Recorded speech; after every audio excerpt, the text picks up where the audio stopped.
Então, vamos falar sobre saúde mental? Vamos lá. Hoje nós vamos trazer um importante e interessante artigo que traz uma ferramenta de autoavaliação em termos de saúde mental para líderes e liderados. Esse instrumento foi desenvolvido pelo Grupo de Saúde Mental da Universidade de Colômbia, pela On Mind at Work, uma organização sem fins lucrativos que tem foco em saúde mental, e também a Ethisphere, que é uma empresa que mede os padrões éticos corporativos. Então, ambos se juntaram, se uniram para desenvolvimento de uma ferramenta que tem como objetivo ajudar tanto líderes quanto liderados em relação à questão da saúde mental. Os aspectos mais importantes disso que vamos conversar é, primeiro, a saúde mental no trabalho é uma questão estratégica. Então é importantíssimo isso. Cada vez mais as empresas vêm se conscientizando sobre essa necessidade e vêm investindo nisso, né? Investindo em seus colaboradores, em seus funcionários e falando sobre ética, falando sobre comunicação, falando sobre saúde mental como um todo, sobre produtividade, sobre desempenho e assim sucessivamente. É importante a gente lembrar que as ações isoladas, elas não têm tanto impacto.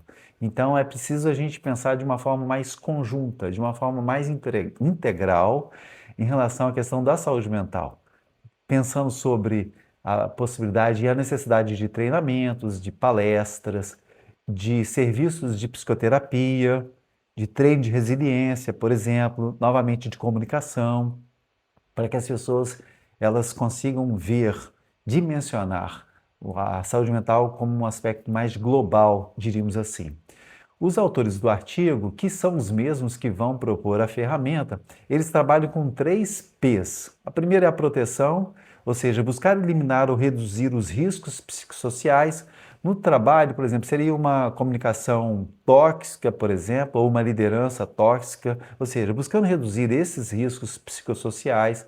A segunda é a promoção do fortalecimento do bem-estar, da segurança psicológica, das relações. Então, isso é uma coisa que promove também a saúde mental. E o terceiro aspecto é provisão, garantir acesso à informação, o apoio psicológico, a tratamento e recursos. Então, esses 3 P's, a proteção, a promoção e a provisão.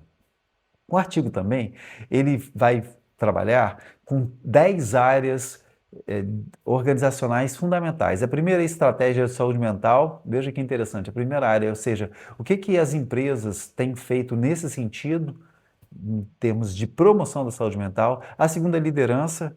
Já se sabe que líderes que têm dificuldades emocionais sérias, de alguma forma, eles vão trazer sofrimento psíquico para os seus liderados. Isso em diferentes aspectos, pode ser no trabalho, pode ser na escola, pode ser na família, pode ser na igreja, pode ser em algum grupo social, comunitário. O terceiro aspecto é a cultura e o impacto organizacional. Então, quais são as coisas que são praticadas naquela empresa? O quarto é a participação dos trabalhadores ou colaboradores. O sentido que eles têm do trabalho que eles desenvolvem, que eles fazem ali. Então, está claro a importância daquilo para os trabalhadores, daquilo que eles estão fazendo para os colaboradores.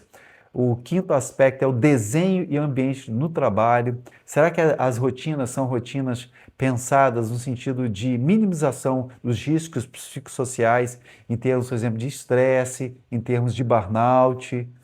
Outro aspecto também é a comunicação. Lembrando sempre que comunicação não é aquilo que a gente fala, é o que o outro diz daquilo que nós dissemos. Então é importantíssimo a gente pedir feedback, porque talvez uma coisa que seja absolutamente clara para a gente, quando a gente comunica, talvez para o outro não esteja tão claro assim. E talvez o outro não tenha entendido aquilo que nós tentamos transmitir. Então é essencial a gente pedir esse feedback.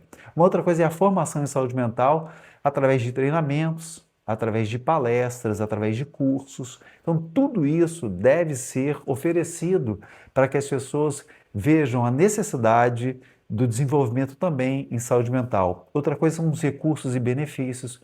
O que que os diferentes grupos estão oferecendo nesse sentido? É, a questão, por exemplo, de ter um espaço, ou ter um período, ou ter um momento no trabalho, onde as pessoas podem dar uma relaxada, podem dar uma descansada, podem fazer alguma coisa de diferente. Ah, tem uma sala de descanso, por exemplo, ou de repouso, ou a sala da tranquilidade, diríamos assim.